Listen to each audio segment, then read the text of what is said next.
এ যেন অসাধ্যকে জয় করার অদম্য এক বাবার গল্প, যার জয় ছাড়িয়েছে হিমালয়ের অটল উচ্চতাকেও।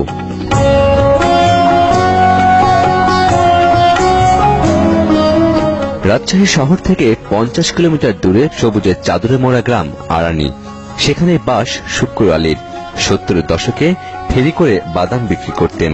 এরপর প্রায় 30 বছর ধরে আরানি বাজারে ছোট্ট এই পানের দোকান, যার আয় দিয়ে চলে পুরো সংসার। 6 সদস্যের পরিবারে উপার্জনক্ষম কেবল তিনি।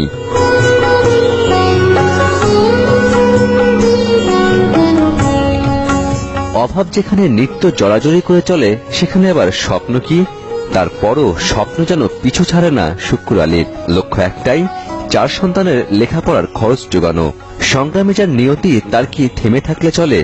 দমে যাননি এই জীবন যোদ্ধাও। তাই বাবার স্বপ্ন পূরণ করেছেন মেয়ে। তুই কি আমার পুতুল পুতুল সেই ছোট্ট মেয়ে, যাকে নিয়ে স্বপ্ন আমার ঝরতো দু চোখ বেয়ে।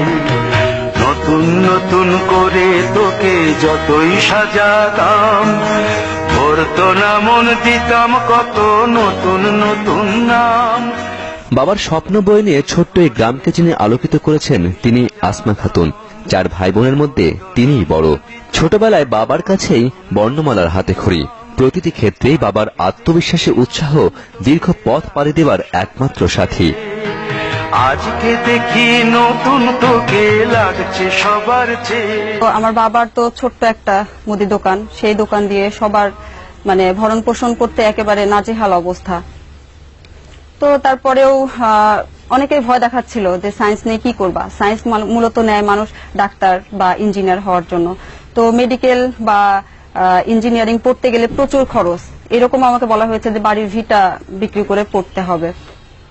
তো এই অবস্থায় কি করা যায়? পরে আমার আব্বা সাহস জুগিয়েছেন আর কি, যে শুরু তো করো। প্রথমে যদি বড় আশা নিয়ে শুরু করা যায়, শেষ পর্যন্ত কিছু একটা হবে। মানুষের এমন কিছু নেই যে যেটা মানুষ ইচ্ছে করলে পারে না। এইরকম স্পৃহা থেকে আমি ভাবলাম যে নেই। তো আমার পিতামাতা বা ফ্যামিলিতে তো ওইরকম সিদ্ধান্ত দেওয়ার মতো কিছু নেই, কেউ নেই। তো আব্বা বললেন যে নাও, তুমি হয়তো পারবা। সবসময় এই স্পৃহাটা আমি পেয়েছি আর কি। হয়তো আমাদের আর্থিক অবস্থা আগে থেকেও নাই, এখনো নাই। সামান্য হয়তো একটু জমি, যে বাড়ির ভিটাটুক ধরেন প্রায় 8 শতকের মতো জমি আছে, এটাই আমার সম্পদ। মাঠান জমি কিছু নাই, টাকা পয়সাও নাই, কোনোদিনও নাই।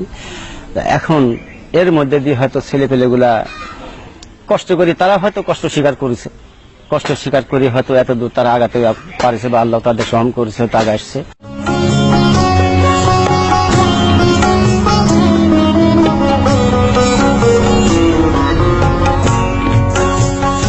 প্রাথমিকে আর অষ্টমে বৃত্তি, এরপর মাধ্যমিক, উচ্চ মাধ্যমিকের গণ্ডি পেরিয়ে রাজশাহী বিশ্ববিদ্যালয় থেকে অর্থনীতিতে স্নাতকোত্তর ডিগ্রি অর্জন। 34তম বিসিএস পরীক্ষায় উত্তীর্ণ হয়ে তিনি এখন ম্যাজিস্ট্রেট। এইরকম আরো বেশ কিছু সময় এরকম সমস্যার সম্মুখীন হয়েছি, কিন্তু এই সময় আমার বাবা মা আসলে পাশে ছিলেন। তারা আমাকে এরকম বলেছেন যে আমাদের দেহে শেষ রক্তবিন্দু থাকা পর্যন্ত আমরা চেষ্টা করতে চাই, যে আমাদের বুকের উপর দিয়ে লোহার মই বয়ে যাক, তারপরে আমরা চাই যে আমার ছেলে পেলেগুলো মানুষ হোক। আমরা 4 ভাই বোন, তো আমি বড়, আমার ছোট আরো 3 ভাই বোন আছে। তাদের প্রতি আমার আকুল আবেদন যে শুধু আমি একা নই, আসলে একটা ফ্যামিলি থেকে একজন উপরে উঠে সে ফ্যামিলিকে আসলে সেভাবে হাইলাইট করা যায় না। আমি চাই যে আমার ছোট যে 3 ভাই বোন আছে, তারা আসলে মানুষের মতো মানুষ হোক আর কি। একটু উপকার করার জন্য হয়তো, যেমন আমি গরিব ছিলাম, এখনো আছি, পরবর্তীতে কি হবে সেটা পরের কথা। এখন হয়তো এরকম গরিব কিন্তু দেশে আরো আছে। এর মাঝে যদি সে একটু উপকার করতে পারে তার জন্য।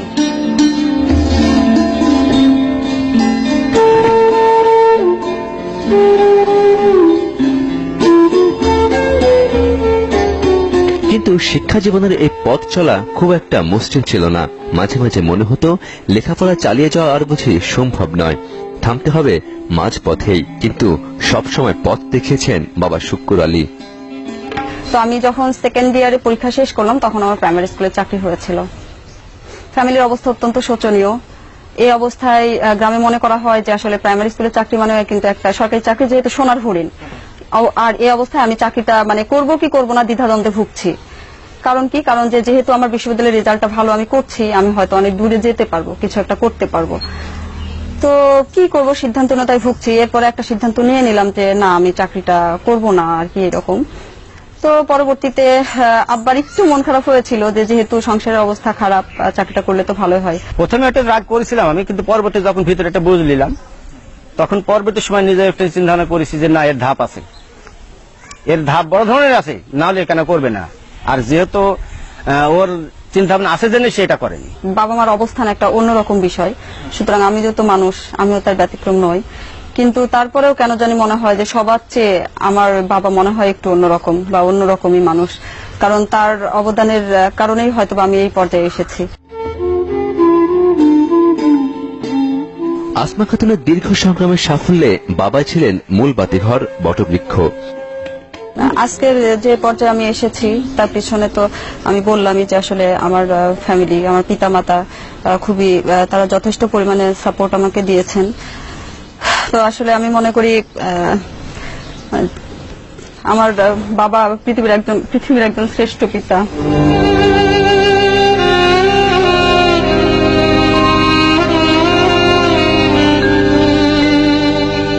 এটাই তার তৃপ্তি, যে তৃপ্তির জন্য কঠিন সংগ্রামে প্রতিদিন হেঁটেছেন আরানির মেঠো পথ। জীবন